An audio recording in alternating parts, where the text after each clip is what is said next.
Nagsisimula ang kwento sa isang lalaking may edad na nagwi-withdraw ng pera sa ATM.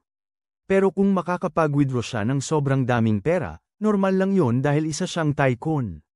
Ngunit hindi patas ang buhay at kahit ang isang hibla ng buhok ay hindi tumutuwid. Nagwi-withdraw ng pera ang tiyuhing ito, pero napakasama ng tingin niya. Normal ang kilos niya sa pagkuha ng pera, pero biglang nagsalita ang ATM, tinatanong kung gusto niyang makipagkasundo. Pagtango niya, sa ilalim ng parking lot, isang kakaibang mamahaling sasakyan. Biglang sumulpot, sum-iron ng pader, at dinala ang lalaki sa isang lugar na tinatawag na financial district. Nakatayo roon ang isang binata na nakasuot ng itim na balabal, bulong ng mga kakaibang salita gaya ng lumilipad ang mga manok, ang mga aso ay tumatahol tungkol sa pera. Siya si McCuney, ang may-ari ng lugar na yon.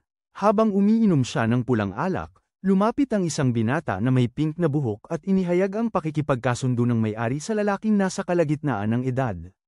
Pareho silang pumayag sa laban. Pagkatapos noon, kapwa tumawag sina McCuney at ang tiyuhin ng mga mahiwagang nilalang gamit ang mga baraha. Sumigaw at nangharang ang lalaking nasa kalagitnaan ng edad para magpahayag ng kanyang pagmamahal, ngunit nanatili namang kalmado si McCuney. Ginamit ng lalaki ang lahat ng paraan para manalo ng pera. Ngunit hindi nagtagal at mabilis natapos ang pagtatalo, lubusan siyang nahijitin ni McCuney at nanalo ito ng malaki. Dahil sa pagkatalo sa usapan, kinabukasan ay tumakbo ang tiyuhin sa riles ng tren at nagpakamatay. Sa ibang pangyayari, ang ating pangunahing tauhan, si Kimi Morrow, isang mahirap na estudyanteng pamantasan na nagtatrabaho ng 2 part-time job sa isang convenience store ay abala nang dumating si Hanabi, kaklase niya, at may inabot. Siya nag-aral ng notes para sa exam bukas. Tuwang-tuwa at nagpapasalamat siya hanggang sa malaman niyang kasama pala ng crush niya ang boyfriend nito. Tunay ngang ganoon ang tadhana ng isang bidang lalaki na hindi pa nagigising ang kapangyarihan, ilang paru-paro lang ang umiikot sa isang tuyong bulaklak. Nang gabing yun, habang abala siya sa pag-aaral para sa pagsusulit, isang kakaibang liwanag ang sumulpot sa bahay ni Kimi Morrow. Pagbukas niya ng pinto, si Mas Akaki, ang lalaking pink ang buhok, ay sumulpot at nagsabing HR manager siya mula sa Metis Bank. Pagkarinig niyan, agad siyang tumanggi, akala niya ay isa lamang siyang scammer na nagtitinda ng mga produkto gamit ang MLM. Pagkatapos ng lahat, isang estudyanteng kolehiyo na walang pera ay walang pambili ng stocks o ideposito sa bangko, pero pagkasara niya ng pinto, biglang sumulpot si Mas Akaki sa loob ng bahay sa likuran niya. Nang mga sandaling yon, ang kapaligiran ng silid ay naging kakaiba, na puno ng makapal na puting ambon. Ipinaliwanag ng lalaking may pink na buhok na sa espasyong ito, ang oras ay ganap na napahinto, kaya makapag-aaral si Kimi Morrow at makikinig sa kanyang pangaral. Sa Eastern Financial District, mayroong patuloy na pagre-recruit para sa posisyon ng isang negosyante, at ang napiling tao ay walang iba kundi. Kaysa kay Kimi Morrow, si Yoga Kimi Morrow, 19 anyos, isang estudyante sa 2 taon sa Heisei University of Economics. Tama ang nabasa ni Mas Akaki sa lahat ng impormasyon niya. Ang posisyon bilang negosyante ay parang simple lang, puro upo at walang ginagawa. Sinabi rin ni Mas Akaki na kung tatanggapin ni Kimi Morrow ang alok, agad siyang yayaman. Ngunit nang mapagtanto ni Kimi Morrow na ang kondisyon ay ang isugal ang kanyang kinabukasan, hindi siya nagatubili at tinanggihan ito. Gwapo, matalino, may talento. Lahat yun ay wala sa kapatid niya, pero at least ang ating bida. Hindi nananabik sa kayamanan. Maganda na ang mayaman sa 3 henerasyon, pero si Kimi Morrow, hindi. Si Mas Akaki ay patuloy pa ring sumubok na akitin si Kimi Morrow. Sinabi niya na kaya ng bata na mabuhay ng komportable kahit hindi maging isang kawani ng gobyerno, pero nang mga sandaling yun, nagising si Kimi Morrow at naisip na isang kakaibang panaginip lang yun. Kinabukasan, pumunta si Kimi Morrow sa ATM para mag-withdraw ng pera at natuklasan niyang biglang may 500,000 yen sa kanyang bank account. Totoo pala ang biglang pagyaman, mga kaibigan. Dahil sa laki ng halaga at parang bigla na lang dumating, na-overwhelm si Kimi Morrow. Pati sa paaralan, hindi siya makapag-focus, sapat na para makausap ang kanyang crush. Matapos payuhan ng mga nakatatandang kasamahan niya sa convenience store na baka mali lang ng account ang pagpapadala ng pera, at kung may biyaya raw ang langit ay dapat lang daw gamitin, nagdesisyon si Kimi Morrow na bumalik sa ATM para mag-withdraw ng pera at yayain si Hanabi na uminom ng bubble tea. Pagka-withdraw niya ng pera, agad na sumulpot si Masakaki sa likuran niya. Muli na namang ginamit ng lalaking pink ang buhok ang kanyang paraan para mapadali ang mga bagay-bagay, na sinasabi na kung susundan niya ito, maaaring mapalapit siya sa kanyang crush at marahil ay makikilala pa. Ang kanyang ama, lalaki si Kimimaro, kaya determinado siyang manindigan. Pero pagkatapos ay may inilabas na baraha si Masakaki, at agad na nahipnotismo si Kimimaro. Nang magbalik ang kanyang ulirat, nasa loob na siya ng isang marangyang ngunit kakaibang taxi. Mabilis na lumipad ang sasakyan at dinala siya sa isang lugar na tinatawag na Midas Bank Square sa loob ng Financial District, isang malawak na lugar kung saan ang mga tinatawag na negosyante ay nagpapahinga lang at walang ginagawa. Sa pamamagitan ng malalaking lente na nakalagay sa gitna ng plaza, napansin ni Kimimaro na ang bawat tao roon ay sinusundan ng kakaiba at iba't ibang nilalang. Ipinaliwanag sa kanya ni Masakaki na ang mga iyon ay tinatawag na mga asterisk asset, mga personal na pag-aari na kumakatawan sa kinabukasan ng bawat tao at nagsisilbiring mga kasama sa pakikipaglaban sa lingguhang mga laban sa negosyo. Sa itaas ng parisukat ay isang pisara na nagpapakita ng lahat ng datos at halaga ng mga kalaban sa negosyo. Ang bawat negosyante roon ay kailangang lumahok sa isang pakikipag-ugnayan sa negosyo kahit isang beses kada linggo. Karapatan at obligasyon nila iyon. Samantala, si Makyuni ay nasa loob at nakikipag-usap sa ibang mga negosyante at isang mamamahayag kung paano ang bagong dating na ito, na mukhang simple lang na parang default character sa isang libreng laro. Parang wala ring mapapala, parang hilo pa rin dahil sa sobrang pagod, si Kimimaro ay itinulak ni Masakaki papasok sa lugar ng pakikipagdeal. Sumunod siya sa utos, inilagay ang kamay sa kanyang baraha at lumitaw ang kanyang asset, isang cute at maliit na babaeng baguhan din, si MCU. Halatang bigo si Kimimaro dahil hindi naman pala ito kasing tapang at kasing banta ng mga kalaban niya, pero hindi naman titigil ang hangin dahil lang sa tahimik ang puno. Sumabog sa galit si MCU dahil sa pagtingin sa kanya ng pababa ng isang baguhan pa lang at malakas na sinuntok si Kimimaro dahilan para mabigla ito at trauma. Tapos nagsimula na ang pagbibilang at ang matabang lalaki kasama ang kasama niya ay biglang sumugod, pinagbuhusan si Kimimaro ng matinding atensyon, pinilit si MCU na magtiis ng malalang pinsala para lang maprotektahan ang walang kam-alay-malay na si Kimimaro, na wala pa ring alam sa nangyayari. Matapos ang pansamantalang pagtakas sa kalaban, sinabihan siya ni MCU na huwag siyang alalahanin at mag-focus na lang sa pag-iwas sa matabang lalaki, dahil bawat tama ay magbabawas sa pera niya at pwedeng mauwi sa pagkalugi. May pag-asa at pagsubok sa buhay, pero hindi pa siya nagiging mayaman dati kaya hindi nag-alala si Kimimaro sa. Habang naghihirap sa kahirapan, mas inisip pa niya ang mga sugat ni MCU. Yan, mga kaibigan, ang tawag sa pagiging mapagmataas na nauuna pa sa sakit sa puso. Dahil dito, napaikan ng babaeng mayaman at paulit-ulit siyang sinampal. Kasabay nito, pinagmamasdan ni Makuni at ng mamamahayag kasama ang ibang negosyante ang pag-unlad ng pangyayari. Matapos matuklasan ng matabang lalaki ang kanilang pinagtataguan, tinanggap ni MCU ang sunod-sunod na malalakas na suntok para lang maprotektahan si Kimimaro. Nanatili pa ring nakatayo roon ang ating pangunahing tauhan na walang silbing sumisigaw na parang talunan. Matapos makaiwas sa kalaban sa ikalawang pagkakataon, misteryosong mabilis gumaling ang mga sugat ni MCU. At si Kimimaro, na kalmado na, ay humingi sa kanya ng tulong sa pakikipaglaban. Ngunit bigla na naman silang nakita ng matabang lalaki. Muli, si MCU ay nagsakripisyo para ipagtanggol si Kimimaro at natabunan ng isang malaking bola ng metal. Wala na siyang nagawa kundi harapin ang matabang lalaki. Mabilis na sinunod ni Kimimaro ang utos ni MCU, idinulas ang kamay sa card, na siyang ritual din para magdeposito ng 10 milyon yen sa account nito, at nagpakawala ng malakas na atake na lubusang nagwasak sa napakalaking bola ng metal at lubos na nakapanghihina sa kalaban. Ganito ang naging resulta, lubos na ikinagulat ni Makuni at ng reporter na si Takitazaki. Wala pang rookie ang nanalo sa unang laban nila, lalo na tulad ni Kimimaro na wala man lang halos alam sa mga alituntunin. Pagbalik kay Kimimaro, matapos dagdagan ng kanyang laro at madaling talunin ng kalaban, tumaba ng triple ang balanse ng kanyang account. Nang malaman niyang ligtas pa rin ang MCU, nakahinga siya ng maluwag at nawala ng malay.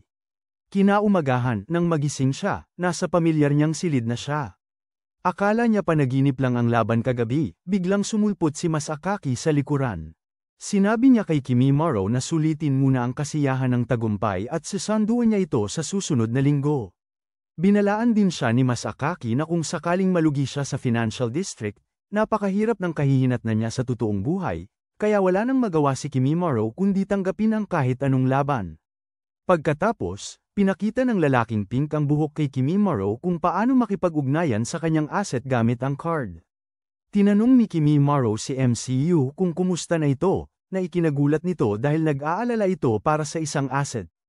Nang hapon na yon, pumunta si Kimimaro sa ATM para tingnan ang balanse ng kanyang account. Nalamang mabigla sa halagang 33.5 milyong yen. Ang napakalaking halagang ito ang nagparamdam sa kanya ng matinding pag-aalala kaya hindi siya makapag-focus sa klase. Napansin ni Hanabi ang kanyang pagiging balisa at ang paulit-ulit na pagtitig niya sa kanyang card. Samantala, pabalik sa punong tanggapan ng bangko ng Maida, sinabi ni Makyuni sa kanyang katulong na siyasatin ang nakaraan ni Kimimaro.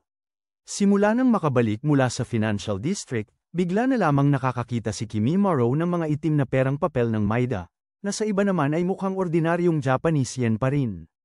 Nang tanungin niya si MCU kung ano ang mangyayari kung gagamitin niya ang mga itim na perang papel, umamin ito. Hindi niya alam. Sinikap ni Kimimaro na huwag gamitin ang mga yon, pero dahil dito, nagsama siya sa malaking gulo dahil sa isang bastos na customer.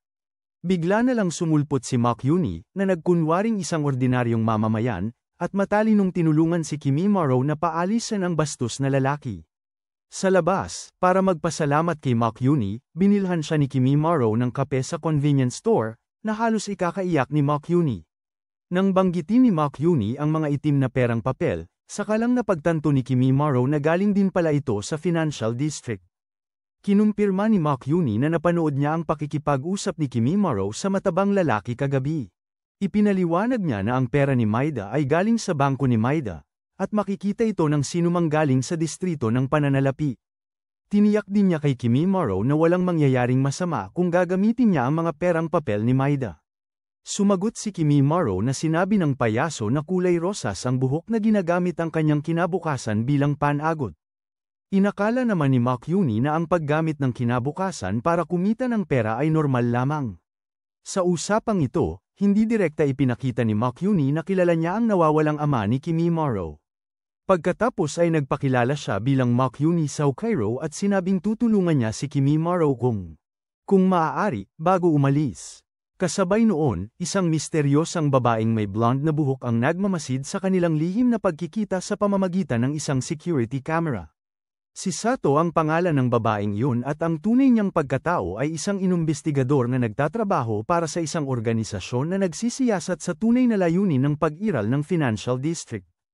Sa madaling salita, pulis siyang sumusunod sa isang ilegal na organisasyong pinansyal. 51 beses na siyang nakapunta sa financial district, 11 dito ay may direktang pakikilahok sa mga transaksyon. Bagamat baguhan pa lamang na negosyante, si Sato ay matalino at mahusay. Ang nag-iisang investigador na nakapasok sa mapanganib na organisasyong pinansyal. May naka-schedule na transaksyon si Sato tuwing Miyerkules, at sa tulong ng kanyang asset, isang malaking puting lobo, lagi siyang nagsusumikap na manalo, dahil ang pagkalugi ay nangangahulugang permanenteng pagkakatanggal sa distrito pinansyal. Pareho ng desisyon ni Sato at ng kanyang organisasyon na si Makyuni ang pangunahing target na dapat bantayan ng mabuti. Ito ay dahil sa malaking impluensya niya sa gobyerno at pandaigdigang korporasyong pinansyal. Sa totoong mundo, ngunit nakapagtayo rin siya ng isang makapangyarihang alyansa sa mismong distrito ng pananalapi. Ang mas nakakatakot pa sa kanya ay ang lumalaking balak niyang mamuhunan ng pera ng Madeos ng direkta sa totoong mundo ng mga tao. Para kay Sato, si Makyuni ay isang napaka-misteryoso at mapanganib na anino. Kinaumagahan pagkatapos ng di inaasahang pag-uusap niya kay Makyuni, bumisita si Kimimaro sa kanyang tiyahin na si Kayuko, ang unang pagkikita nila mula nang makapagtapos siya ng high school. Ang layunin ng pagbisitang ito ay upang magtanong tungkol sa kanyang ama.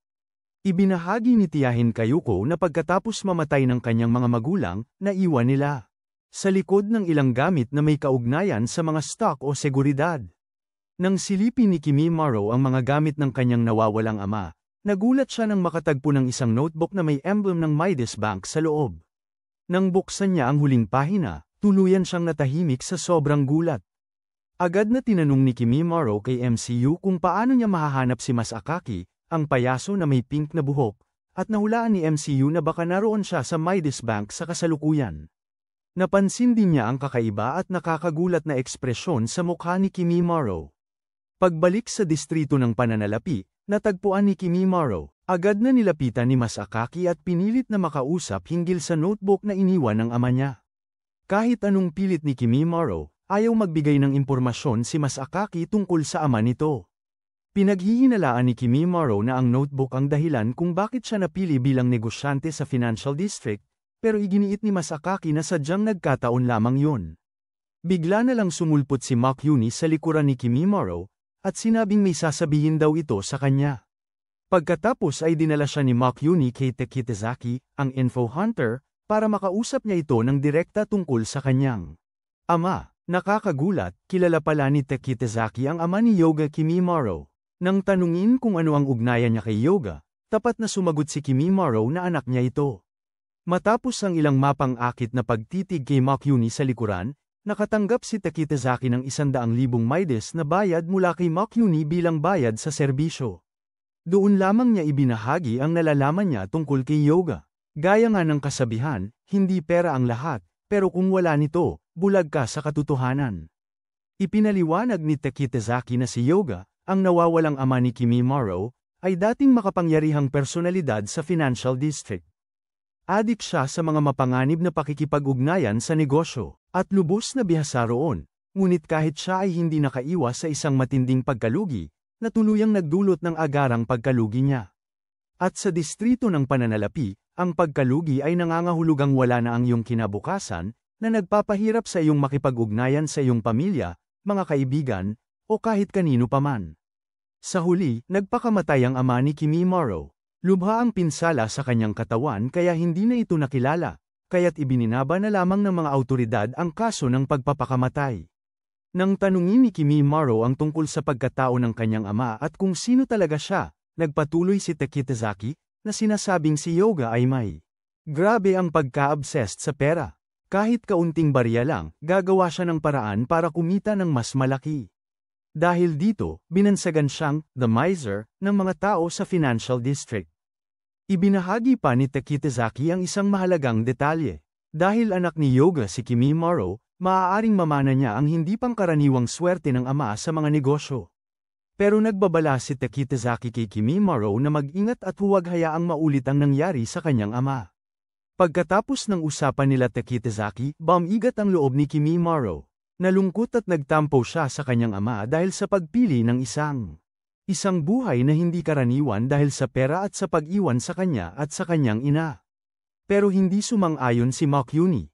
Naniniwala siya na ang ama ni Kimimaro ay nagnais lamang kumita ng sapat na pera para bigyan si Kimimaro at ang kanyang ina ng mas maginhawa at masaganang buhay. Pinayuhan din ni Makyuni si Kimimaro na linawin ang kanyang sariling mithiin sa paghahanap buhay, sapagkat kahit na gusto niyang magsimula muli, wala siyang magagawa kung walang pera. Kaya't kailangan ni Kimimaro na magpatuloy sa pakikilahok sa mga laban, kumita ng mas maraming pera hanggat maaari, at gamitin ito sa isang bagay na makabuluhan. Ang pag-iipon ng pera ay maaaring magdulot sa kanya ng personal galak, ngunit hindi nito mababago ang mundo sa kanyang paligid. Matapos turuan ni Makyuni gamit ang isang lubos na paliwanag na najutsu, si Kimimaro ay tuluyang nanghina at umiyak ng pagkalakas-lakas doon mismo. Sa ibang lugar, sa isang nakatagong sulok, si Sato ay patuloy na ginagawa ang kanyang misyon na subaybayan ang lahat ng pang-araw-araw na gawain ni Makyuni at iulat ito sa kanyang organisasyon. Gayunpaman, nagkaroon siya ng hindi pagkakaunawaan sa kanyang superior.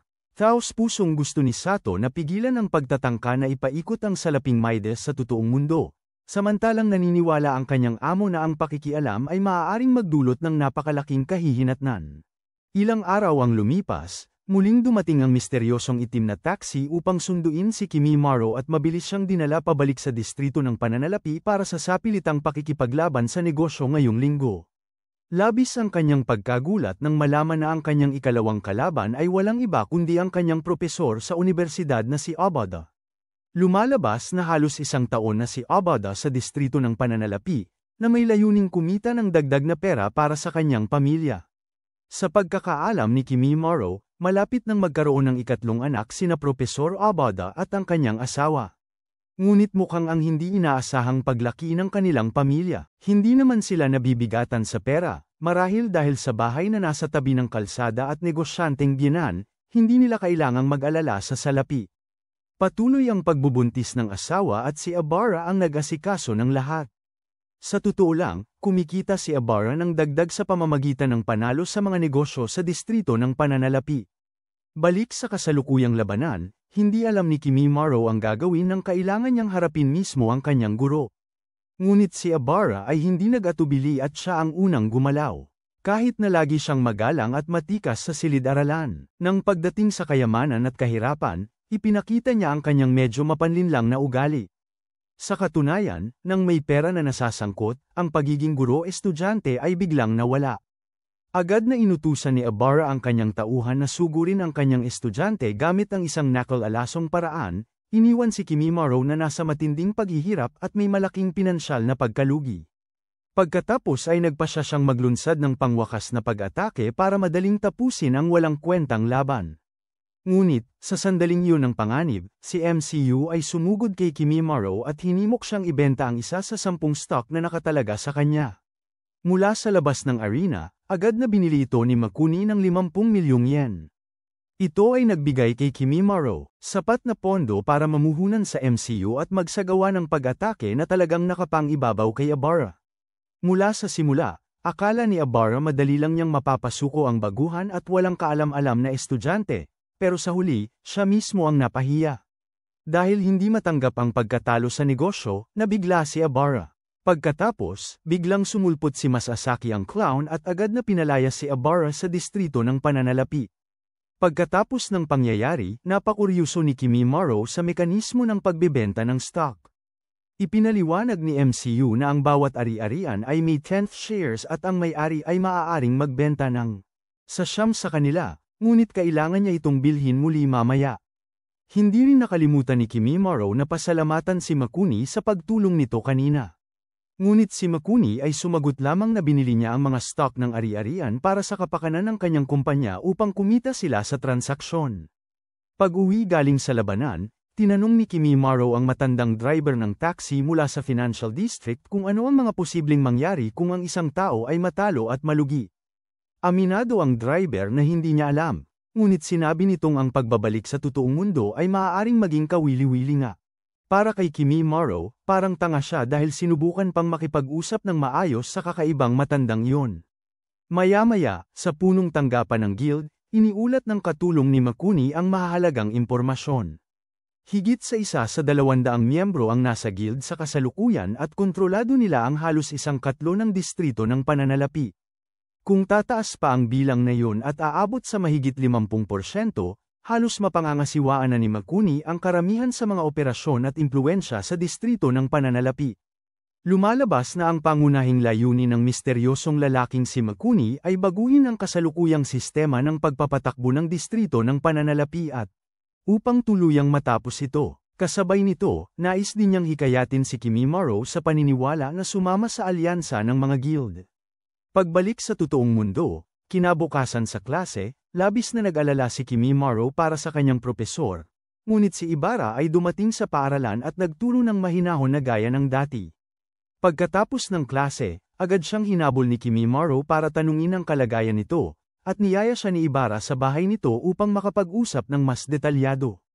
Noong hapon na yun, bumisita si Kimimaro sa tahanan ni na Mr. at Mrs. Ibarra, at doon niya nalaman na ang mga bagay-bagay ay mas komplikado kaysa inaakala niya. Pagkatapos ng gabing natalo si Ibarra kay Kimimaro at nalugi sa distrito ng pananalapi, bigla na lamang nawala ang 3 anak niya. Pati ang ikatlong anak na nasa sinapupunan pa ng asawa niya, ay parang hindi na umiral sa mundo. Lahat ng tao sa totoong mundo, maliban kay Kimimaro at Ibarra, ay nakalimot na sa 3 bata, pati na ang asawa ni Ibarra. Sa kabila nito, hindi nagtanim ng sama ng loob si Ibarra kay Kimimaro dahil sa pagkatalo niya sa pakikipag-ugnayan kagabi. Dahil kung si Kimimaro ang natalo, ang buhay niya rin sana ay lubhang naapektuhan sa negatibong paraan. Kung may dapat sisihin, si Ibarra mismo dahil hindi niya lubos na naunawaan ang malulubhang kahihinatnan ng paggamit ng kanyang kinabukasan bilang panagot kapalit ng pera. Ikinalulungkot din niya na hindi siya agad sumapi sa alyansa ng mga gilda. Ipinaliwanag niya sa kanyang batang estudyante na ang gilda ay isang organisasyon na itinatag ni McCuney, na may layuning mabawasan ang epekto ng distrito ng pananalapi sa totoong mundo. Sa madaling salita, isang negosyanteng natalo na babalik sa totoong mundo ay makakaranas ng mas kaunting pagkalugi, hindi lubos na bagsak na. Ngunit kung may sumali sa guild, kahit manalo sa pakikipag-ugnayan, wala silang makukuhang tubo. Dahil dito tumanggi si Ibarra noon, ngunit ngayon ay pinagsisisihan niya ito ng husto, kahit nahuli na ang lahat. Bago magpaalam, binigyan ni Ibarra si Kimi Morrow ng isang huling payo. Huwag mawawala ng anumang pakikipag-ugnayan, kahit ano paman dahil si Kimi Morrow na lang ang natitira sa mundo na may alaala pa sa kanyang 3 minamahal na anak.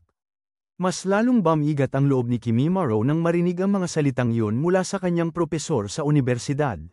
Kinabukasan, may mahalagang laban si McCuney laban sa isa pang mataas ang ranggong manlalaro na si Kikuchi, at hiniling niya kay Kimi Morrow na sumama at manood ng laban upang matuto siya rito. Tuwang-tuwa ang lahat na nanunood kay McCuney, dahil laging kapanapanabik ang laban ng dalawang mahuhusay na manlalaro.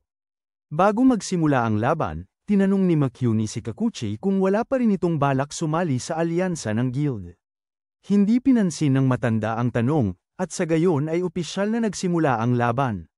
Agad na inutusan ni Kikuchi ang kanyang tauhan, na si Hearst, na mag-transform. Sa napakaraming salamin na nakapalibot kina McCuney at sa kanyang alaga, si Teizu, pagkatapos ay sunod-sunod na inatake silang dalawa. Mabilis na nabawasan ang pondo ni McCuney. Gayunpaman, napansin ng mga manonood sa labas na ang pagkawala ng pera ay nananatiling pare-pareho, at hindi kikita si Kikuchi kung magpapatuloy ito, dahil si Hearst ay isang alaga na nangangailangan ng malaking halaga para sa pag-aalaga. Siyempre, alam na alam ito ni Kikuchi. Agad niyang ipinag-utos ang pagbebenta ng mga stock ni Hearst. Dahil nakapag-ayos na siya ng isang grupo ng mga negosyante na bibili ng mga stock ng maaga. Kaya nakamit ang malaking kalamangan sa salapi kay McCuney at lubos siyang nahijitin. Ngunit nang May 20th segundo na lang ang natitira sa laban, biglang naisaaktibo ni McCuney ang kakayahan ni Kazuo na White Knight, kaya lumitaw ang dalawa pa niyang tauhan, sina Sleeping Beauty at Q sa larangan ng digmaan. Mabilis na nagtulungan ang dalawang tauhan upang sirain ang pangunahing depensa ni Hearst. Binigyan ito kay McCuney ng pagkakataon upang ilunsad ang kanyang huling atake at talunin si Kikuchi. Ang magarbong matandang lalaki ay natalo nga sa pakikipaglaban. Gayunpaman, malamang na hindi siya gaanong maaapektuhan sa totoong mundo, dahil sinigurado ni McCuney na hindi. Natapos ang laban na may napakalaking pagkakaiba ang resulta. Nasaksihan nito ni Kimi Morrow, ang ating pangunahing tauhan, at tila napagtanto niya na upang mabawasan ang sakit na maaaring idulot niya sa iba, kailangan niyang magkaroon ng kapangyarihang kasing lakas ni McCuney, tanging noon lamang niya magagawang lubos na makontrol ang resulta ng isang pakikipag-ugnayan. Pagkatapos noon, buong puso nang tinuruan ni McCuney si Kimi Morrow kung paano pangasiwaan ang resulta ng isang pakikipag-ugnayan. Una, upang mabawasan ang epekto sa totoong mundo, kailangan manalo ngunit hindi dapat masyadong kumita. Pangalawa, dapat niyang malinang ang kakayahang humatol, ang kakayahang upang mahusay na masuri ang sarili at ang kalaban sa lahat ng aspeto, ari-arian, kaalaman, kakayahan sa pananalapi, at iba pa. Sa madaling salita, ang pagiging dalubhasa sa lahat ng impormasyong variable upang makabuo ng tumpak na pagtatasa sa kalaban. Sa lahat ng mga salik, ang ari-arian ang pinakamahalaga sa isang negosyo, kaya't napagpasyahan ni Kimi Morrow na simulan ang pag-aaral kung paano maging mas epektibo ang pakikipagtulungan sa labanan gamit ang kanyang sariling ari-arian, MCO. Sa kanyang susunod na pakikipagnegosyo, sinubukan ni Kimi Morrow na sanayin ang pagkontrol sa tubo, kahit na mayroon na siyang bentahe. Gayunpaman, dahil hindi alam ni MCU ang estratehiyang ito, nag-iba ang takbo ng kanilang koordinasyon, kaya't nakahanap ng tsansa ang kalaban para makuha ang panalo. Dahil dito, si MCU ay nagkaroon ng pasa sa mata at natalo si Kimi Morrow. Kasabay nito, si McCuney at ang kanyang katulong ay nagsasagawa ng transaksyon na tinatawag na Deal Income Cost Collection sa ibang negosyante sa Financial District. Pagkatapos noon, nagtungo siya upang makipagkita sa isang lalaking tinutukoy bilang vice-chairman upang imungkahi ang pagbili ng buong national debt. Ang totoo, sinisikap ni McCuney na ayusin ang national budget deficit ng Japan upang matulungan ang bansa. Mga mamamayan, gwapo, mabait, at mayaman, ano pa ba ang hahanapin mo, di ba? May gustong pumila para maging asawa ni McCuney, please. Balik kay Kimi Morrow, kahit minor de edad lang ang pagkatalo niya, natatakot pa rin siya na baka mapahamak ang mga mahal niya sa buhay. Dali-dali niyang tinawagan ang kanyang tiyahing si Kayoyuko para kamustahin ito, at nalaman niyang na-hospital ito dahil sa operasyon sa appendix. Mabuti na lang at hindi naman delikado ang kalagayan nito at makakauwi na ito sa loob ng 1 linggo. Pinatibay din ni Kayoyuko ang loob ng pamangkin na huwag masyadong mag-alala, dahil malusog pa naman daw siya kahit may edad na. Kinaumagahan, nagmadaling pumunta si Kimi Morrow sa paaralan para silipin ang kanyang crush. Sinabi ni Hanabi na maayos naman siya at nakabili pa nga ng magandang damit para sa kanyang nalalapit na internship. Ang tanging tunay na parusa na tinamo ni Kimi Morrow dahil sa pagkatalo kagabi ay ang pagbagsak sa isang subject. Doon pa lang ay nakahinga na siya ng maluwag. Kasabay noon, palihim na ipinapasa ni Sato ang impormasyong nakalap niya sa Financial District sa kanyang superior sa loob ng tren. Ngayong alam na niya na hindi naman gaanong grabe ang kahihinatnan ng pagkatalo niya, umuwi na si Kimi Morrow at nagluto ng instant noodles. Habang naghihintay, habang pinapakuha niya sila ng pagkain, tiningnan niya ang kalagayan ni MCU. Sabi nito gumaling na siya pero nagtaka kung bakit hindi siya inabisuhan ni Kimi Morrow agad sa plano nitong palabasin lang ang laban. Dahil doon, nasuntok siya ng kalaban at sobrang nagalit. Ang magandang mukha ko hindi para masira. Gets mo, bida ko, sigaw niya. Habang nakikinig si Kimi Morrow sa sermon ni MCU tungkol sa koordinasyon sa pakikipaglaban, natapos ng maluto ang pansit. Nandidiring pinanood ni MCU sa una ang pagkain nito. Pero nang ipaliwanag nitong ang pagkain ng pansit ay isang damdamin ng saya at ligaya, ani ay gusto rin niyang subukan. Orihinal na balak ni Kimi Morrow na siya mismo ang magpakain sa kanya, ngunit naisip niyang medyo masyadong mapangahas iyon. Kaya't nangako siyang hahayaan niya itong subukan sa ibang pagkakataon, saka kinain ang buong tasa ng instant noodles. Samantala, matapos matalo kay Makuni, si Kakuchi na bahagya lamang ang natamo ay nagpatuloy sa isa pang laban. Sa pagkakataong ito, hinarap niya ang isa pang mahuhusay na manlalaro na nagngangalang Shizawa. Ginamit na naman ni Kakuchi ang kanyang dati ng pamamaraan, inutusan ang kanyang tauhan, si Hearst, na maging salamin at palibutan ang kalaban. Ngunit si Shizawa ay walang pakialam na sumagot, matanda na yan, pare, at agad na napawalang bisa ang paulit-ulit na pag-atake ni Kakuchi, saka siya sinuklian ng malakas na kontra. Sa huli, si Kakuchi ay lubos na natalo, nag-bankrupt, at mabilis na pinalaya sa distrito ng pananalapi. Sa totoong buhay, hindi lang si Kakuchi ang naaresto dahil sa korupsyon, pati ang kanyang kumpanya ng parmasyutiko, ang Basho Corporation, ay biglaang bumagsak, na wala ng tiwala ang mga customer. Pumunta si Kimi Morrow kay Profesor Abara, na nagpaliwanag na ang biglaang. Ang pagbagsak ng Basho ay sisir sa kinabukasan ng mahigit 10,000 empleyado. Ang mga maaaring maging bunga ng isang pakikipagkasundo ay, sa totoo lang, napakasakit. Sa buhay mismo ni Abara, nawala na ang kanyang asawa na parabang hindi naman talaga siya umiral. Makalipas ang ilang araw sa distrito ng pananalapi, habang kumakain ng pansit si MCU at tinatasa ang bagong plano ni Kimi Morrow para makontrol ang isang pakikipagkasundo, biglang sumulpot si Tekitazaki, ang tagapagkaloob ng impormasyon, at inalok si Kimi Morrow ng isang mainit na balita tungkol sa Basho Corporation kapalit ng 1,000,000 yen. Dahil sabik sa anumang balita tungkol sa Basho, pumayag si Kimi Morrow na bayaran siya. Tama, ang ating pangunahing tauhan. Ngayon ay mayaman na lampas pangatindi, basta na lang naglalabas ng 1,000,000 yen na parang barya lang. Pagkatapos matanggap ang pera, isiniwalat ni Tekitazaki na isang kumpanyang pharmaceutical na Pharma, na itinatag 5 taon na ang nakakaraan, ang kukuha sa Basho at lahat ng utang nito. Bagamat sinasabing dayuhan ang korporasyon na Pharma, ang tunay na may-ari nito ay walang iba kundi si Tio Makuni mismo. Dahil dito, mababawasan ang epekto ng naunang transaksyon sa tunay na mundo. Nang malaman ito, pinuntahan ni Kimi Morrow si Makuni at tinanong kung bakit niya ito ginawa.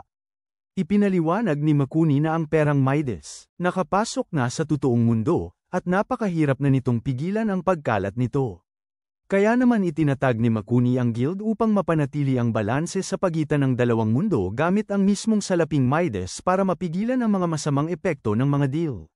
Pagkatapos ng usapang ito, opisyal nang sumali si Kimimaro sa guild, kahit na may mga miyembro na nagsabing hindi siya karapat-dapat dahil hindi niya lubos na nauunawaan ang mga layunin ng guild o kung paano mapapanatili ang balanse ng isang deal. Wala namang pakialam si Kimimaro. Sa katunayan, pinag-isipan pa nga ni Makuni na gayahin ang kakaibang ugali ni Kimimaro at bigyan ng instant noodles ang kanyang sariling puhunan. Nang mga oras ding yun, pabalik sa punong tanggapan ng ahensya ng Panactic, patuloy na nangangatwiran si Sato sa kanyang superior hinggil sa pagtigil sa operasyon sa distrito ng pananalapi at sa paglaganap ng salaping Midas. Pagbalik, sinimulan niyang subaybayan ang impormasyon ukol sa isa pang prominenteng tauhan sa distrito ng pananalapi, si Senador Ozaku, 29 anyos, na may kahangahangang tala sa negosyo na 56 na panalo at iisa lamang na pagkatalo. Ang kanyang kasalukuyang kayamanan ay lumampas sa 9.8 bilyong yen at ang kanyang susunod na pakikipagtransaksyon ay naka-schedule sa Huwebes laban kay Kimimaro. Nang mga sandaling yun din sa distrito ng pananalapi, casual na nakikipag-usap si Kimimaro kay MCU nang biglang sumulpot si Senador Oza at purihin si MCU, na tinawag nitong magandang asset na may nakatutuwang sungay. Dahil dito, agad siyang pinaghihinalaan ni Kimimaro na isang uri ng hayok na lalaking mahilig mang-agaw ng babae sa iba, kaya naman tinignan niya si Senador Oza ng may halatang pagkadiri at paghamak. Ngunit pagkatapos ay nagpakilala si Senador Oza bilang susunod na kalaban ni Kimimaro sa nalalapit na pagtatalo at humingi ng kaunting oras upang makapag-usap. Nag-alok si Senador Oza na kusang sumuko si Kimimaro sa laban. Nag-alok pa nga siya ng bayad na kalahati ng kabuuang personal na ari-arian ni Kimimaro ang babayaran niya mismo bilang penalty fee. Ipinaliwanag ni Senador Oza na kahit pa maayos at makontrol ang resulta ng isang pakikitungo, ang epekto nito sa totoong mundo ay hindi maiiwasan pa rin. Kaya't naniniwala siya na ang pagsuko ang pinaka-epektibo at responsableng opsyon. Gayunpaman, hindi siya nagmadali at binigyan niya ng sapat na panahon si Kimimaro para makapag-isip. Binigyan din niya si Kimimaro ng digital business card para magkaugnayan sila anumang oras, at pagkatapos niyang magsalita, bigla na lamang siyang nawala. Maya-maya, sa isang convenience store, nagbasa si Kimimaro ng magazine para malaman pa ang tungkol kay Senador Oza at natuklasan niyang ito pala ang kinatawan ng isang organisasyong non-profit na naglalayong magbigay ng bakuna sa mga umuunlad na bansa at sumusuporta sa iba't ibang kawanggawa. Dahil sa kanyang sariwang pananaw at kaakit-akit na anyo, si Senador Oza ay hinahangaan at nirerespeto ng marami, kaya tinawag siyang Charity Prince. Nang gabing yun, habang pauwi si Kimimaro, bigla siyang nadaya ni Sato, ang babaeng ahente, na sumama sa sasakyan nito gamit ang dahilan na nasa panganib ang kanyang tiyahin si Kayuko. Pagkapasok niya, nilock nito ang mga pinto at nagmaneho paalis, kaya wala siyang magawa para makatakas. Nung una, inakala ni Kimimaro na kidnapper ito na target ang mga estudyanteng walang pera, pero sino naman ang mag-aagaw ng isang estudyanteng wala man lang pera? Pero agad nitong ipinaliwanag na isa pala siyang kapwa manlalaro sa financial district, at isang taong nagtatago ng kanyang tunay na identidad na nagsisiyasat sa distrito at sa pera ng Mediz. Matapos marinig ang paliwanag nito tungkol sa kanyang pinanggalingan, nakahinga na si Kimimaro at pumayag na makipag-usap. Habang nag-uusap sila, diretsahang pinuna ni Sato ang paraan ni Makuni ng paggamit ng pondo ng Mediz para mapapanatag ang ekonomiya, na tinatawag lamang na pansamantalang solusyon at haantong pa sa mas malalaking problema sa hinaharap. Ayon sa kanya, ang tanging paraan para lubos na malutas ang isyu ay ang buwagin ng tuluyan ang sistema ng financial district. Umaasa siyang makikipagtulungan si Kimimaro sa kanya. Habang nagdadalawang isip pa rin ito dahil sumapi na siya sa guild ni Makuni, biglang itinulak ni Sato si Kimimaro sa sasakyan at sinabi nitong nakikita niya sa mga mata nito na may mas mahalaga pa sa pera. Nang mga sandaling yon, napansin niyang may sumusunod na sasakyan sa kanila. Walang pag-aalinlangan, ginamit niya ang kanyang card para tawagan ang misteryosong matandang driver ng taxi na tumulong sa kanilang makatakas. Bago maghiwalay, pinayuhan ni Sato si Kimimaro na tanggapin ang imbitasyon ni Senador Oza na mag-usap, dahil isa itong maimpluwensyang tao na taus-pusong nagnanais na wakasan ang masamang epekto ng financial district sa totoong mundo. Bagamat maraming gumugulo sa isip ni Kimi Morrow, nagpas siyang makipagkita siya kay Senador Oza kinabukasan. Tulad ni Sato, kinundi na rin ni Senador Oza ang mga ginawa ng grupo ni Makuni, na sinasabing sinisira nila ang kinabukasan dahil para mapanatili ang kasalukuyang kalagayan. Kaya tumanggi siyang sumama sa kanila. Pagbalik sa Financial District, alam niyang may impluwensyahan si Kimi Morrow pagkatapos makausap sina Sato at Senador Oza, kaya personal na kinausap siya ni Makuni. Agad na sinagot ni Makuni ang kanilang idealistang pananaw, na sinasabing tanging ang mga malalakas lamang ang makakapag-asam ng kinabukasan, samantalang ang mga nahihirapan sa pang-araw-araw ay wala nang ibang magagawa kundi magtuon sa kasalukuyan. Ibinalita rin ni Makuni na siya lamang ang nakatalo kay Senador Oza sa isang negosyo. Naniniwala siyang hindi pa nakaranas ng kahirapan si Senador Oza kaya hindi niya maunawaan ang mapait na katotohanan ng pera. Sa pagtatapos ng kanilang usapan, binigyan ni Makuni si Kimi Morrow ng isang huling payo. Sa malupit na mundong kanilang ginagalawan, ang tanging paraan upang mabuhay ay ang lumaban at manalo. Kinabukasan, kahit na may pag-aalinlangan pa rin, nagpas siyang ituloy ni Kimi Morrow ang kanyang laban kay Senador Oza. Habang naglalaban, nawala ang karaniwang kalmado ni Senador Oza, at isa na namang tao ang ipinakita. Ang kanyang kakayahan ay naglabas ng napakalakas at nakakatakot na kapangyarihan. Muli, isinapanganib ni MCU ang kanyang sarili, tinanggap ang buong puwersa ng isang nakapipinsalang atake para maprotektahan si Kimi Morrow na nagtamo ng malubhang pinsala at sugat. Nakita niya ito at lubos na natakot at nasaktan, ngunit kasabay nito'y may na-realize siyang mahalaga. Hindi niya ninanais na manalo ni matalo man. Ang tunay niyang hangad ay maprotektahan ang mga mahalaga sa kanya. Sa huli, sina Kimi Morrow at ang kanyang tauhan, si MCU, ay nagsanib puwersa at naglunsad ng dalawang sunod-sunod na malalakas na pag-atake. Tuluyang natalo si Senador Oza.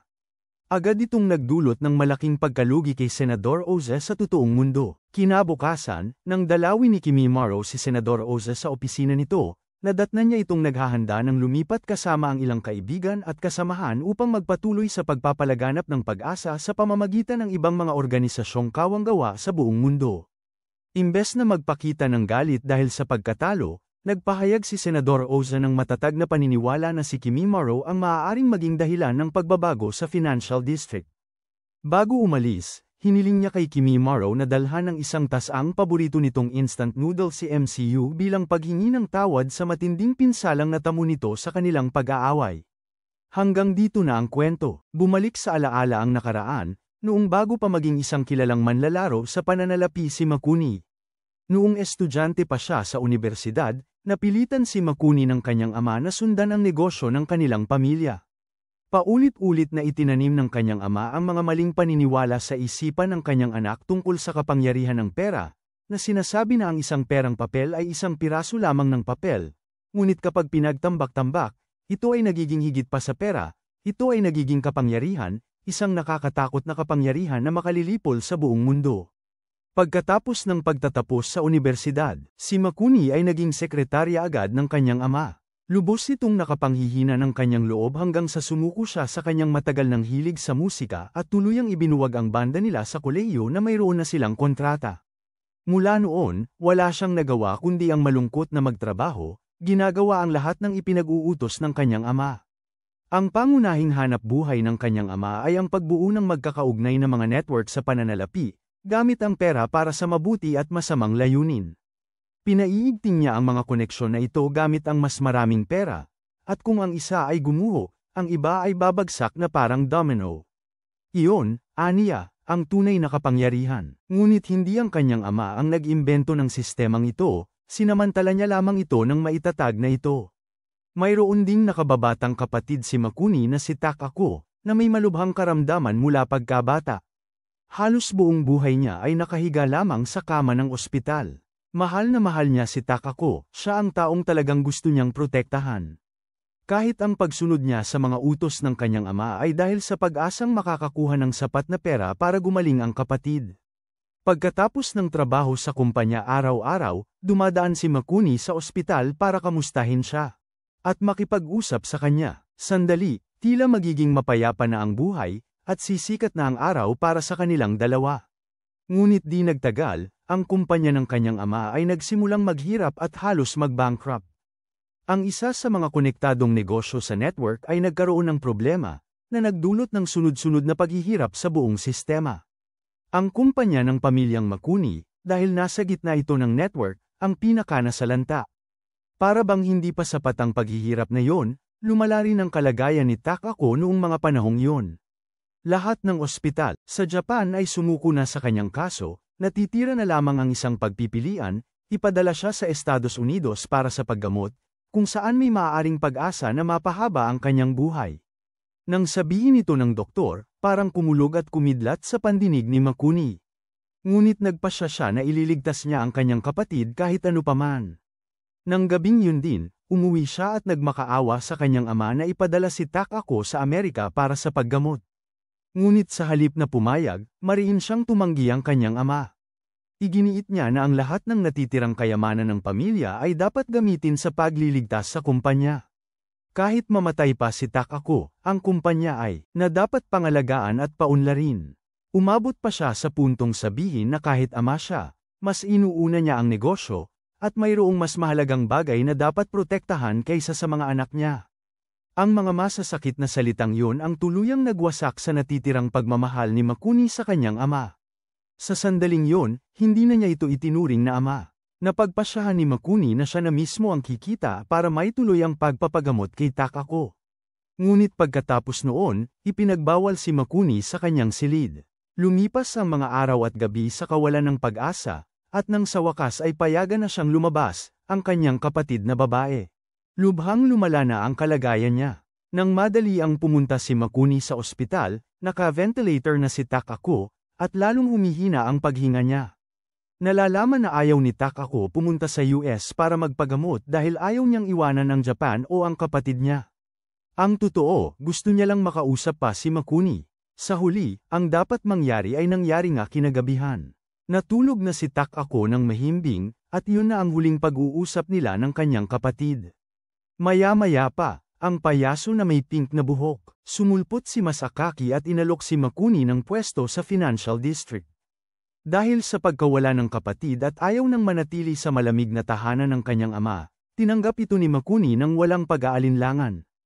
Pagkapasok at pagkaalam pa ng higit sa Financial District, natanto ni Makuni na magagamit niya ang sistema nito para maprotektahan ang mga taong nasa totoong mundo na may mga kapalaran na katulad niya at ni Takako. Doon itinatag ni Makuni ang Guild Alliance. Balik sa kasalukuyan, matapos manalo sa pakikipagkasundo kay Senador Oza, mas tumibay ang ugnayan ni Kimi Morrow at MSU. Naging komportable na siya, hayagang ibinahagi niya ang kanyang mga iniisip bilang isang tulong gamit ang kanyang koneksyon, at mas naunawaan din siya ni Kimi Morrow. Isang araw, habang nilalabas si MSU para sa kanyang paboritong ramen, hindi inaasahang nakasalubong ni Kimi Morrow ang matabang lalaki na naging kalaban niya sa unang negosyo niya pagdating sa Financial District. Sabay-sabay silang kumain at nagkaroon ng masiglang pag-uusap. Ginamit ni Kimi Morrow ang pagkakataon para tanungin ito tungkol sa sekreto sa koneksyon ng isang koneksyon at ng kanilang tulong. Ngunit, inamin ng lalaki na wala rin siyang gaanong alam tungkol dito. Sa katabing mesa, isang negosyante, at ang grupo niya ay nanlalait at binubuli ang isang babaeng asset. Nung una, ayaw makialam ni Kimi Morrow sa ganoong klaseng mga mababang uri ng tao, kaya umalis sila ni MSU. Pero pagkalakad ng kaunti, bigla siyang bumalik sa ramen shop, at pinagsusuntok ang masamang negosyante. Nasuntok din ng ating bida dahil sa pagiging bayani. Pero kahit hindi masyadong maintindihan ni MSU ang mundo ng mga tao, ang pagprotekta ni Kimi Morrow sa isa pang asset ay lubos na nakaantig sa kanya, tuluyan siyang nagkagusto sa kanya. Nang makauwi sila, nanood silang dalawa ng romantic movie. Nang magkaroon ng eksena ng halikan ng bidang lalaki at babae, naging totoong kausisa si MSU.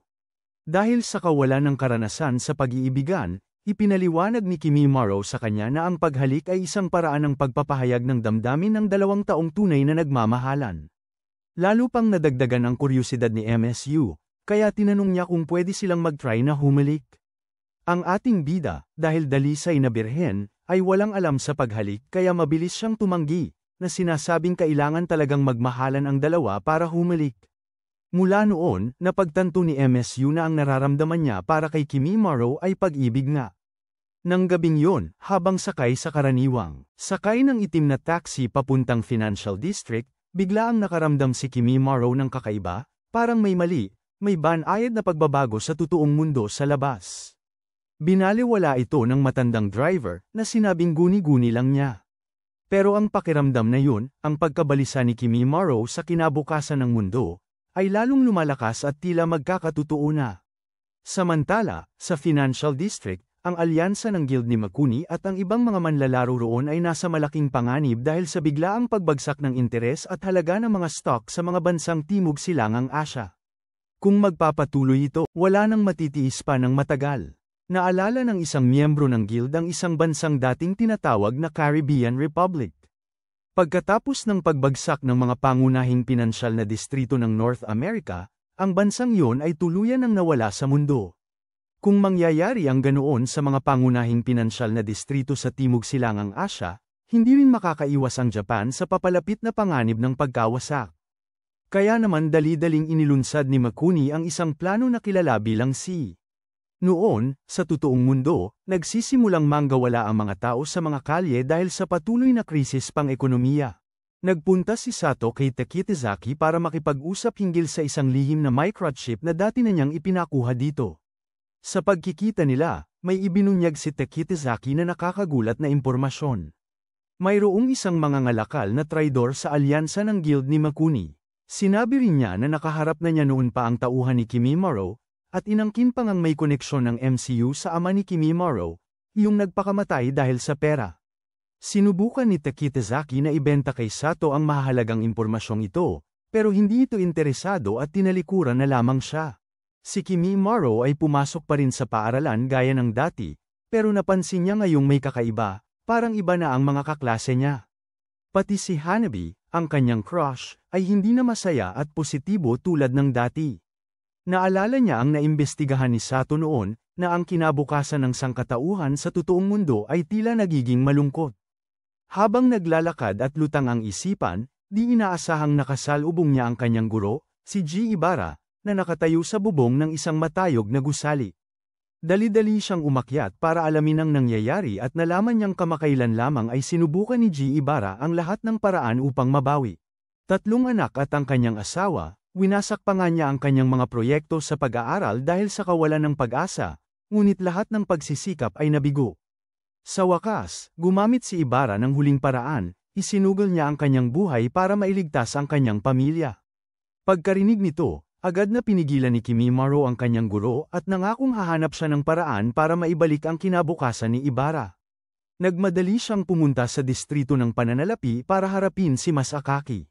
Pagkakita sa clown na may kulay rosas na buhok, agad na hiniling ni Kimi Morrow na maibalik ang kinabukasan ng 3 anak ni Ibarra, na nawala kay Ibarra matapos ang isang nakaraang pakikitungo kay Kimi Morrow. Nag-alok siyang magbayad kay Masakaki ng doble, 10 beses, o kahit 100 beses pa higit sa orihinal na taya ni Ibarra, pero umiling lang si Masakaki.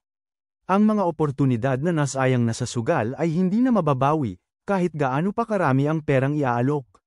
Wala nang ibang magagawa, malungkot na umuwi si Kimi Morrow. Samantala, sa tanggapan ng samahan, si Makuni ay abala pa rin sa pakikipagtrabaho sa mga kasapi ng kanyang alyansa, masigasig na sinusubukang mapigilan ang mabilis na pagbagsak ng mga distrito sa Timog Silangang Asya. Pagkatapos ng nabigong negosasyon kay Masakaki, si Kimi Morrow ay nagpunta sa ang bahay ni Ibarra para lamang malaman na wala siya roon. Napagtantong may mali. Dali-dali siyang nagpunta sa paaralan para tanungin ang mga guro kung nasaan si Ibarra, para lamang masabihan na ang guro ay namatay sa isang aksidente sa kalsada dahil sa lasing na driver. Lubos na nanlumos si Kimi Morrow sa balita. Nag-iisa siyang naglakad papunta sa isang parke at tahimik na naupo roon, mas damang-dama kaysa dati kung paano gumuho ang mundo sa kanyang paligid. Nang mga oras ding yun, sa kanyang bahay, si Hanabi ay mukhang lubhang malungkot, kabaliktaran ng kanyang karaniwang masayahin at positibong pagkatao. Nakaupo siya at pinupunit ang mga sulat na puno, na may taos-pusong mga salita mula sa kanyang mga estudyante hanggang sa siya'y bumagsak dahil sa pagod sa sofa ng sala. Parang manika siyang walang buhay, tulala at walang emosyon. Balik kay Kimimaro na napapagod sa kaguluhan sa paligid niya. Inalis niya ang lahat ng perang medis sa kanyang account at nagtungo sa distrito ng pananalapi. Nakaupo sa pamilyar at misteryosong sasakyan, siya ay nakatulog. Sa kanyang panaginip, nakita niya ang isang magandang sanggol na babae na mapagmahal na yakap-yakap ng kanyang ina. Binibigyan siya ng pangalan ng kanyang mga magulang, at ang pangalang iyon ay pamilyar na pamilyar, MSEUL. Nang ang panaginip ay umabot na sa pinakamahalagang sandali, nagising si Kimimaro. Maya-maya lang, sa gitnang plaza ng distrito ng pananalapi, sinunog ni Kimimaro ang lahat ng kanyang perang medis ng buong suporta ng MCU, na nagmarka ng isang malaking pagbabago sa kanyang pananaw. Sinabi sa kanya ni Sato na higit sa lahat, ang tunay na mahalaga ay ang tiwala at pananampalataya. Gayunpaman, kahit gaano karaming pera ang sinunog ni Kimimaro, agad na makakapag-imprenta pa ang bangko anumang oras. Tunay ngang parang walang katapusan ang perang yon, gaya nga ng mga tsismis. May isang bagay pang sinabi sa kanya si Sato. Malapit nang maabot ng distrito ng pananalapi ang kanyang limitasyon. Guguho rin ito sa lalong madaling panahon. Maya-maya, pinuntahan ni Kimimaro si Makuni upang kausapin ito. Ngunit ang kanilang pag-uusap ay nauwi sa mainit na pagtatalo dahil sa magkasalungat nilang pananaw.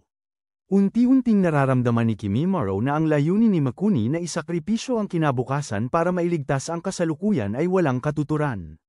Subalit, tutol naman si Makuni na kung walang kasalukuyan, wala ring kinabukasan. Ngunit para kay Kimimaro, ang kasalukuyan ay umiiral dahil sa kinabukasan. Bigla na lamang nangyari ang isang di inaasahang pangyayari. Ang sangay sa Timog Silangang Asya ng Distrito Pinansyal ay tuluyang bumagsak ng husto at walang habas ang mga interes at halaga ng mga stock doon. Ito ay humantong sa lubos na pagkawala ng bansa ng Singapore. Ang mga mamamayan, tanawin, at infrastruktura nito ay bigla na lamang nawala na parang bula. Nang panahong yun, sa teritoryo ng Guild Alliance, si Makuni ay nagmamadaling hikayatin ng lahat ng miyembro na agad na ipatupad ang Plano C bago pahuli ang lahat. 3 oras ang nakalipas, sa punong tanggapan ng FM Central sa Washington, D.C., isang espesyal na saradong pulong ng G20 ang nagaganap. Ang paksa ay ang mabilis na pagbabago sa pamilihan ng Timog Silangang Asya na tiyak na magdudulot ng isang malaking krisis pinansyal na nagtutulak sa sangkatauhan sa isang desperadong paghahanap ng pondo. Bukod dito, ang pagbagsak ng isang distrito pinansyal ay magdudulot ng sunod-sunod na epekto sa ibang mga distrito, isang penomenong karaniwang tinatawag na habang nagaganap ang pagpupulong, nakatanggap ang lahat ng miyembro ng FM ng balitang nagaganap sa Singapore. Upang maiwasan ang pagkawasak ng Japan dahil sa epekto ng nagpas siyang gamitin ni Makuni ang kanyang espesyal na dark card para hilingin kay Masakaki, ang clown na may pink na buhok, na paandari ng money printer ng Midas Bank. Pagkatapos ay isinugol ni Makuni ang 20 taon ng kanyang kinabukasan para sa isang napakalaking halaga ng iligal na pera na sapat upang suportahan ang 80% ng mga bangko at malalaking korporasyon. Kasabay nito, sa totoong mundo, lubos ang kaguluhan. Matapos ang di maipaliwanag na pagkawala ng isang buong bansa, ang Singapore, ang alon ng ay mabilis na kumalat sa ibang mga distrito pang pinansyal sa Timog Silangang Asya tulad ng Hong Kong at Shanghai. Hindi magtatagal at mararating na nito ang Japan. Balik sa distrito pang pinansyal, si Makuni at ang mga kasapi ng guild ay nagmamadaling nagpatupad ng mga hakbang upang mabawasan ang epekto ng hanggat maaari. Sa ngayon, ang alon ng ay nagsisimula ng lapitan ang Japan. Agad na nagdulot ng matinding pagbagsak sa merkado ng stock sa Tokyo. Sa kabila ng pagpapatupad ng mga hakbang para mapagan ang pag-aayos ng presyo, patuloy na bumagsak ang dami ng transaksyon ng lampas sa katanggap-tanggap na antas. Sa pinakakritikal na sandali, sina Makuni at ang samahan ang tumulong para mailigtas sila. Mabilis na nagsimulang bumili ang mga eksperto sa pananalapi ng Midas Black Money, at di nagtagal, nagsimulang gumaling ang merkado ng stock. Dahil dito, nakaligtas ang Japan sa malaking krisis na dala ni ngunit, nang hapon ding yun, humingi si Masakaki ng kabayaran kay Makuni, ang 20 taong kinabukasan na kanyang inilaan noon. Nang gabing yun, habang kausap si Kimimaro, nagkomento si Sato na ang pagbubuhos ng napakalaking halaga ng itim na salapi mula sa Midas sa tunay na mundo ay magdudulot ng pagkawala ng isang dekada sa hinaharap ng Japan. Sa kanilang pag-uusap, ibinahagi rin ni Sato kay Kimimaro na tila may natuklasan si Tekitizaki, ang tagapagkalap ng impormasyon, tungkol sa mga ari-arian at sa ama ni Kimimaro. Kinaumagahan, dumiretso si Kimimaro sa distrito ng pananalapi para hanapin si Tekitizaki. Tinatanong ng lalaki si Kimimaro kung gusto nitong malaman kung sino ang ari-arian ng kanyang ama noon. Pero kailangan niyang magbayad ng processing fee para sa impormasyon.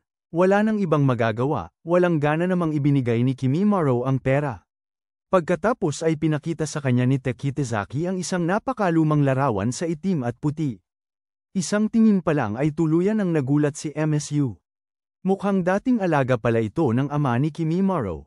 Pero ang totoo, hindi pala yun ang inaakala niya. Bagamat halos magkamukha sila, ang alaga ng ama ni Kimimaro ay may itim na buhok at iba ang pangalan, Miwa.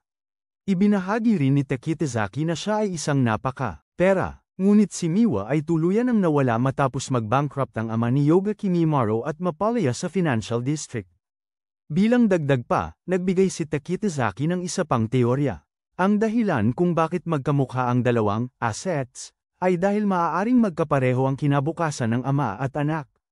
Gayunpaman, hindi sumang-ayon si Sato sa ideyang yun. Para sa kanya, ang hindi kapani-paniwalang pagkakahawig ng dalawang assets ay sumisimbolo sa ugnayan at koneksyon ng ama at anak.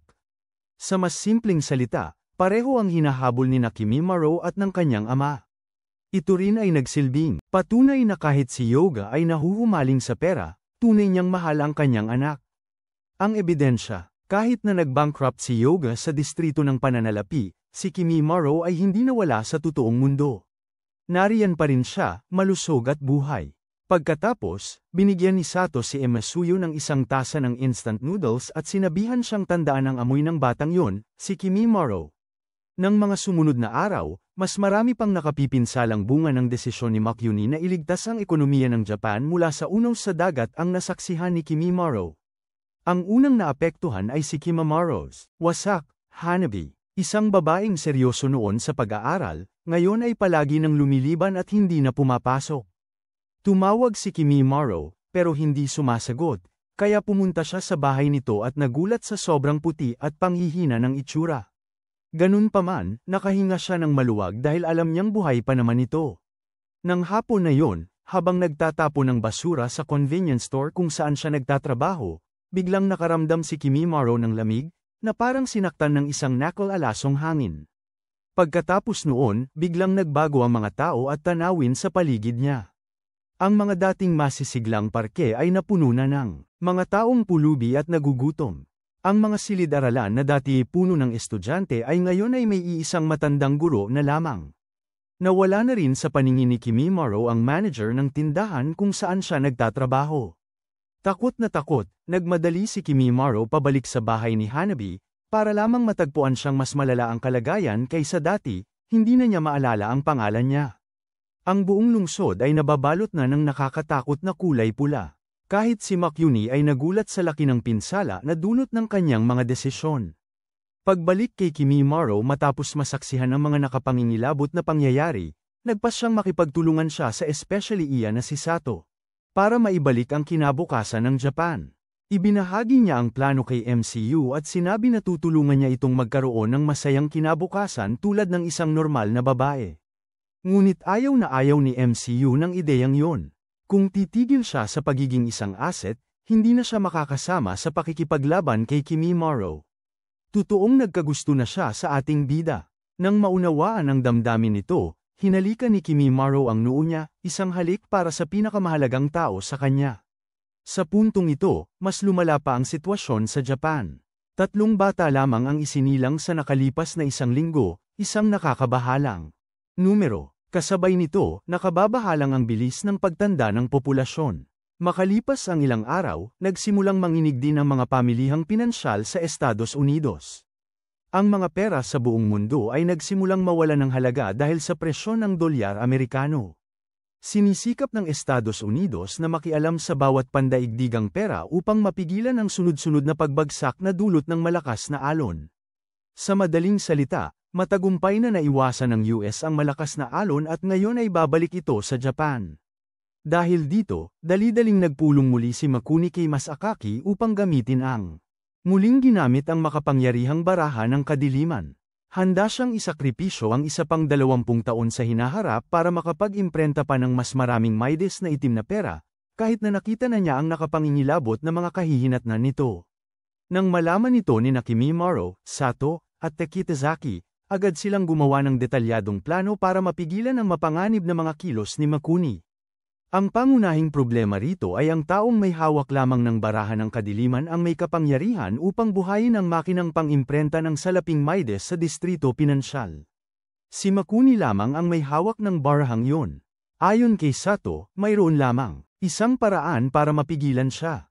Matapos maisaaktibo ni Makuni ang makina, ang proseso ng pag-imprenta at ang pagsasakripisyo ng halaga sa hinaharap ay aabot ng ilang oras. Sa panahong yun, kailangan ni Kimimaro na makipagkasundo sa kanya at ipawalang bisa ang kalagayan ni Makuni, itinutulak siya sa pagkalugi. Kapag bumagsak na si Makuni, kukunin ni Kimimaro ang Darkness Card, papatayin ang makinang pang-imprenta, at ibabalik ang lahat ng Midas money na nilikha pabalik dito. Kasunod ng plano, sasamantalahin ni Takitazaki ang isang negosyante sa alyansa ng guild ni Makuni para magnakaw ng napakalaking halaga ng itim na pera mula sa guild, at ipamahagi ito sa publiko. Mabilis nitong mapapababa ang halaga ng Japanese yen hanggang maging walang kwentang papel na lamang, kaya ang lahat ng ari-arian ni Makuni ay halos walang halaga na. Magbibigay iyon ng pagkakataon kina Kimimaro o Sato na matalo siya sa huling negosasyon at makuha ang Darkness Card para mabaligtad ang proseso ng pag-imprenta ng pera at maibalik ang kinuhang kinabukasan. Nang mabalitaan ang plano, agad na tumanggi si Makuni na makipag-ayos kina Kimimaro o Sato. Ngunit binalaan siya ni Masakaki na kung iiwasan niya ang laban, mawawalan siya ng kalahati ng kanyang kabuuang kayamanan at hindi na magkakaroon ng sapat na pera para supulan ang penomenong pandagat. Dahil sa kawalan ng pagpipilian, napilitan si Makuni na makipagkasundo kay Sato. Samantala, pagpasok ni Kimimaro sa distrito ng pananalapi, bigla siyang hinamon ng isang miyembro ng guild na nagngangalang Horie. Napansin ni Kimimaro na may kakaiba kay Emasuyo, parang iba na siya.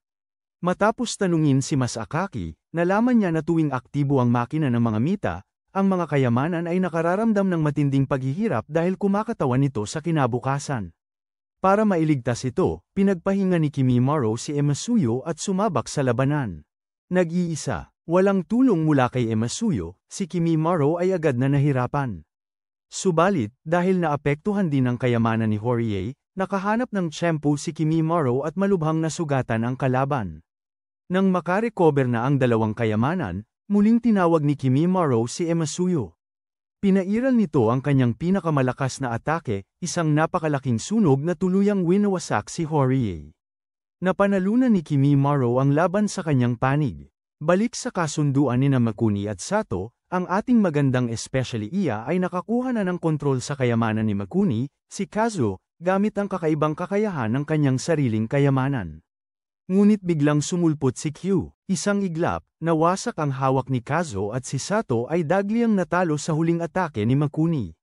Bago siya mapaalis sa distrito ng pananalapi, nagawa pang mailipat ni Sato ang kanyang mga ari-arian kay Kimimaro, umaasa na matutulungan nito si Kimimaro sa pagpapatuloy ng kanilang plano. Kasabay nito, sa totoong mundo, ginagawa ni Takitazaki ang lahat ng kanyang makakaya upang ipakalat ang balita tungkol sa paparating na krisis ng matinding implasyon sa buong Japan sa pamamagitan ng media, umaasa na lalong mapababa ang halaga ng yen. Habang si Kimimaro ay nagsusumikap na kumbinsihin si Makuni na ang pagsasakripisyo sa kinabukasan para protektahan ang kasalukuyan ay isang napakalaking kamalian, isang tauhan ni Makuni ang dali-daling pumasok dala ang kagyat na balita tungkol sa ginagawa ni Takitazaki sa labas. Walang pag-aalinlangan, iniutos ni Makuni kay Masakaki na gamitin muli ang Darkness Card para mag-imprenta pa ng mas maraming Midas na pera, handang isakripisyo ang kanyang buong kinabukasan. Sumugod si Kimimaro para pigilan siya, ngunit malupit na natamba ni Makuni. Nang siya'y lubos na nawalan ng pag-asa, biglang pinaalalahanan siya ni Masakaki na ang kanyang sariling baraha ay naging itim na rin, na-upgrade sa isang Darkness Card sa utos ng mga nasa itaas. Walang pag-aatubili, iniutos ni Kimimaro sa may pink na buhok na Si Jester ang magpapatitigil sa makinang pang-imprenta ng pera ni Midas. Agad na nagdulot ito ng isang pakikipag-ayos sa pagitan ni Kimimaro at Makuni. Samantala, sa totoong mundo, lalong lumalala ang kaguluhan. Nagsimulang magpanik ang mga tao sa Japan dahil sa matinding implasyon sa buong bansa. Sa distrito ng pananalapi, opisyal na nakipaglaban si Kimimaro kay Uncle Makuni. Nang magsimula ang laban, gumamit si Kimimaro ng isang pangkaraniwang kasanayan mula sa kanyang mana kay Sato, lumikha siya ng kanyang kopya at pinagsama ang kanilang pag-atake para makapagbigay ng isang malakas na suntok. Makuni, ngunit, ang Shadow Clone Technique ay hindi naging epektibo, pareho silang mabilis na Natamba, at ang White Wolf Asset ay napuruhan pa nga, may parte ng katawan nitong napugutan ni Q na pagpasyahan ni Kimimaro na humingi ng tulong kay MCU. Upang matapos agad ang labanan, nagpas siyang gamitin ni Makuni ang pinakamalakas na atake ni Q, pinapayagan siyang lubos na makontrol si MCU.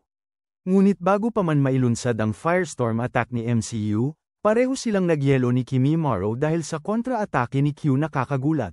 Nang si Makuni ay ilulunsad na ang pangwakas na atake, bigla na lamang nawala ang sandata niya, na iligtas si Kimimaro sa pagkatalo.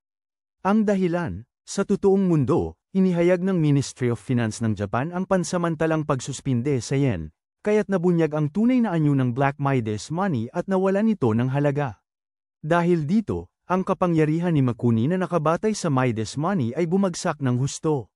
Samantalahin ang pagkakataong ito, inutusan ni Kimimaro ang MCU na pigilan si Q habang kinukuha niya ang direktang espada at sumugod upang harapin si Makuni. Nang matapos, nakapagpakawala siya ng isang malakas na suntok sa kalaban. Nang mga sandaling yon, ang mga alaala kay Takako, ang kanyang kapatid na babae, ay sumulpot sa isipan ni Makuni. Bigla niyang napagtanto kung gaano siya kahawig ng kanyang ama na kanyang kinamumuhian, at namula nang mawala si Takako, hindi na niya alam kung para saan pa siya nakikipaglaban. Pagkatapos, nagpakita si Masakaki upang ipahayag na dahil parehong nawala ng halaga ang yen at ang Midas money, matagumpay na nakaligtas ang Japan sa masamang epekto ng penomenong pangkaragatan.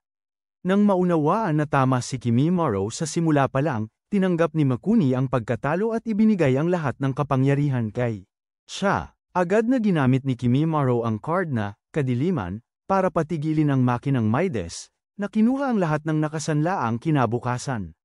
Dahil doon, ang imperyo na itinayo sa pera at kapangyarihan, ang distrito pinansyal, ay gumuho ng tuluyan, naging abo na inilibing sa nakaraan.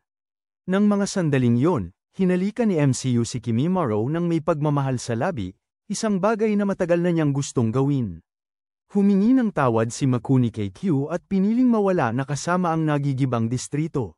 Sa labas, labis ang tuwa ni Sato dahil nagtagumpay ang kanilang misyon na mabawi ang mas maliwanag na kinabukasan. Naglakbay sina Takazaki at ang misteryosong matandang driver para libutin ang mundo. Samantala, nakamit ni Masakaki, ang mabuhok rosas na Jester, ang kaligayahan sa wakas ng kanyang paglaya mula sa walang katapusang ikot ng walang kabuluhang mga kasunduan.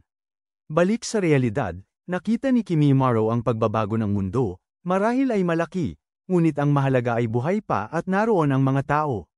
Isang magandang kinabukasan ang naghihintay pa rin sa kanya, at dito nagtatapos ang kwento, wala ng Season 2. Mga kaibigan, magkita-kita ulit tayo sa susunod na anime.